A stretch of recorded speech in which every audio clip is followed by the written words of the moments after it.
বেতালি, আজ নতুন করে স্বপ্ন দেখার দিন।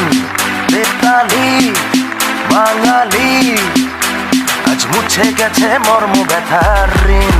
বেতালি বাঙালি,